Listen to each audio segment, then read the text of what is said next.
हिंदू धर्म में कार्तिक का महीना लोगों के लिए बहुत ही महत्व रखता है। कहा जाता है कि इस महीने में शुक्ल पक्ष की एकादशी को भगवान विष्णु 4 महीने की योग निद्रा के बाद जागते हैं। कार्तिक मास के शुक्ल पक्ष की एकादशी को देवोत्थान एकादशी, देवउठनी एकादशी और प्रबोधनी एकादशी के नाम से जाना जाता है। इस दिन से ही शुभ और मांगलिक कार्य शुरू हो जाते हैं। इसके साथ ही हिंदू पंचांग के अनुसार कार्तिक महीने के शुक्ल पक्ष के एकादशी तिथि को ही तुलसी और शालिग्राम का विवाह किया जाता है। ऐसी मान्यता है कि तुलसी विवाह संपन्न करवाने से कन्यादान के समान फल मिलता है और मोक्ष के द्वार खुल जाते हैं। साथ ही तुलसी जी और शालिग्राम की कृपा से विवाह में आने वाली बाधाएं दूर होती हैं और शादीशुदा जीवन में भी खुशियां बनी रहती हैं।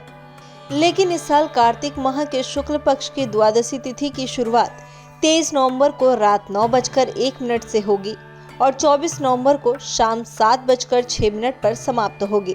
इस दिन शाम 5:25 से शाम 6:04 से प्रदोष काल का शुभ मुहूर्त बन रहा है। इसलिए इस साल तुलसी विवाह 24 नवंबर को किया जा रहा है। वहीं तुलसी विवाह के बाद तुलसी पूजन करना भी लाभदायक माना जाता है। इस दिन तुलसी विवाह और पूजा के बाद प्रसाद वितरण बहुत ही जरूरी है। तुलसी पूजा के समय माता तुलसी और भगवान शालिग्राम को भोग लगाना बहुत ही महत्वपूर्ण माना जाता है।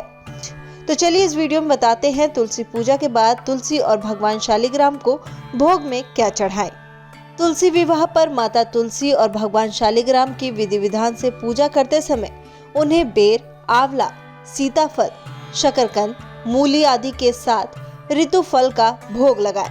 इसके साथ ही तुलसी माँ और शालिग्राम भगवान को पंचामृत का भोग भी लगाना बहुत ही जरूरी है। पूजा के बाद अपने घर के सदस्यों को फल और पंचामृत प्रसाद के रूप में बांटे। अपने मुख्य आहार के साथ ही प्रसाद को भी ग्रहण करें। माँ तुलसी और भगवान शालिग्राम को भोग लगाए। पंचामृत में तुलसी का पत्ता जरूर डालें। तुलसी के पत्ते के बिना भगवान कोई भी प्रसाद ग्रहण नहीं करते हैं, इसलिए इस चीज का ध्यान रखें।